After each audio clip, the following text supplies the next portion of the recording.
Allah ta'ala wa barakatuh, bonjour tout le monde, j'espère que vous allez bien. Alors, vous l'avez reconnu, c'est la page d'ouverture de l'unité 10, page 111. Alors, nous avons vu, pour rafraîchir un petit peu ce que nous avons vu dans cette page, c'est la présidente de l'association Planète Responsable. Donc, à l'occasion de la journée mondiale de la Terre, elle prononce un discours. Elle prononce un discours, pour quoi faire?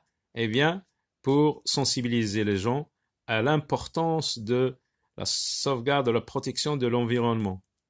Donc, elle a donné des conseils, elle a fait des recommandations aux gens pour qu'ils apprennent à mieux apprécier la nature et les inciter à la protéger. Alors, pourquoi cette journée doit-elle être fêtée dans le monde entier? Eh bien, parce qu'il faut rappeler à chacun l'importance de l'environnement. Alors, qu'est-ce qu'elle a fait pour que les gens protègent encore mieux la nature? Elle a donné des conseils.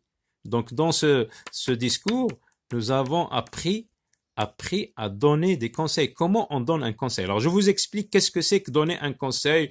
Je donne un exemple concret. En classe, par exemple, on voit souvent des élèves déchirer une feuille du cahier alors qu'elle est à peine entamée, juste un petit mot mal écrit ou quelque chose comme ça. Ils déchirent la feuille, ou bien elle déchire la feuille, elle la froisse, il la froisse et il la jette à la poubelle.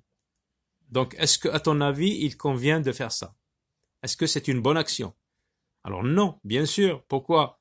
Parce que le papier, les feuilles que tu utilises, elles sont fabriquées à partir de l'arbre.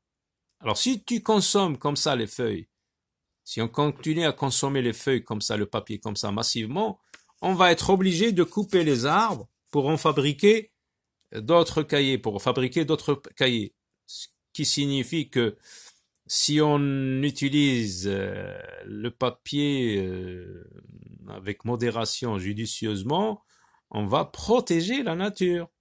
Alors, qu'est-ce que tu vas lui dire à l'enfant qui fait ça? Tu peux lui dire, je te conseille de garder cette feuille dans ton cartable, tu en aurais besoin. Donc, tu utilises, je te conseille. Alors là, tu donnes ton avis afin peut-être de changer le comportement de cet élève, de le sensibiliser à cette action, cette mauvaise action, bien sûr. Alors la dame ici, elle donne des conseils. Nous avons vu, elle a dit, je vous conseille d'aller souvent en forêt et pourquoi pas d'observer les arbres et les plantes. Parce qu'on ne peut pas vivre sans les arbres, on ne peut pas vivre sans les abeilles. Donc, on doit protéger la nature, on doit protéger les animaux. Alors, juste pour une ivoire, un morceau d'ivoire, on tue un éléphant. Alors, les braconniers, vous le savez ça.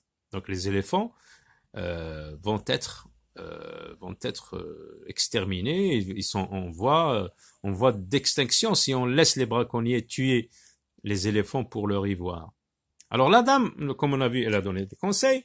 Donc je vais sur une autre page où il y a plein d'expressions à utiliser, expressions pour donner un conseil. Tu peux dire si j'ai un conseil à te donner. Regardez le castor, c'est un animal qui vit en forêt.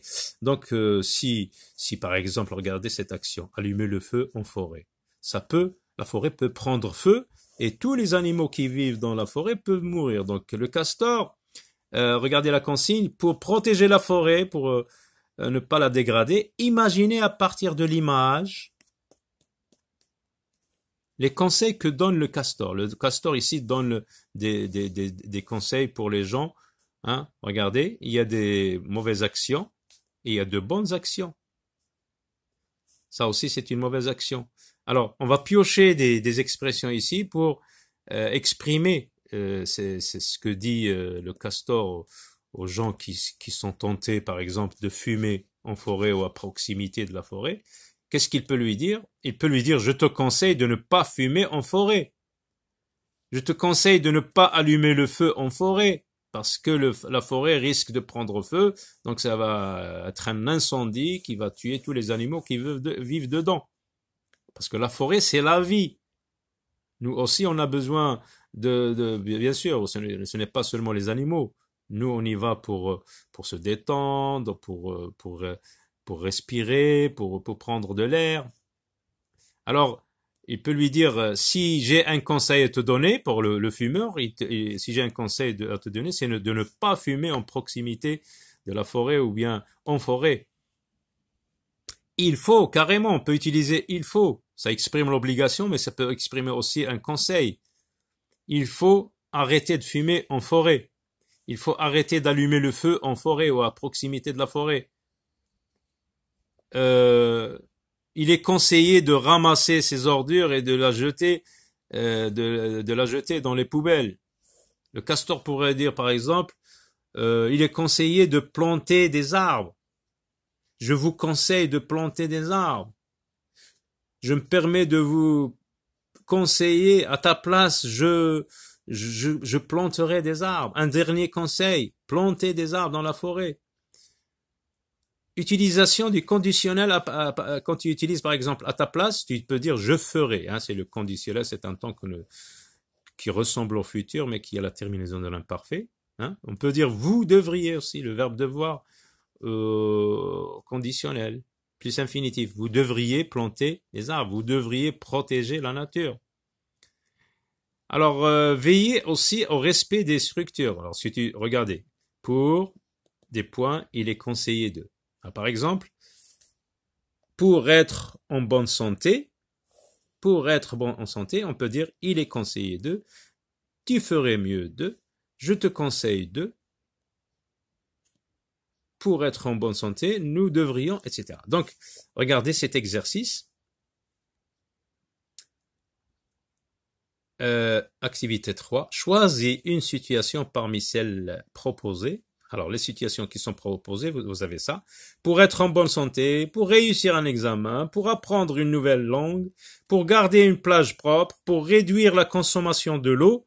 Alors, tu continues, tu mets virgule, il est conseillé de, tu ferais mieux de, je te conseille de, nous devrions, etc. Alors, comme on a vu, donc, il est conseillé de suivi de l'infinitif, suivi de l'infinitif, suivi de l'infinitif. Nous devrions aussi suivi de l'infinitif. Alors, tu peux choisir une de ces situations et tu continues ta phrase. Sinon, tu peux les travailler toutes ces situations. Allez, à très bientôt. Bon courage.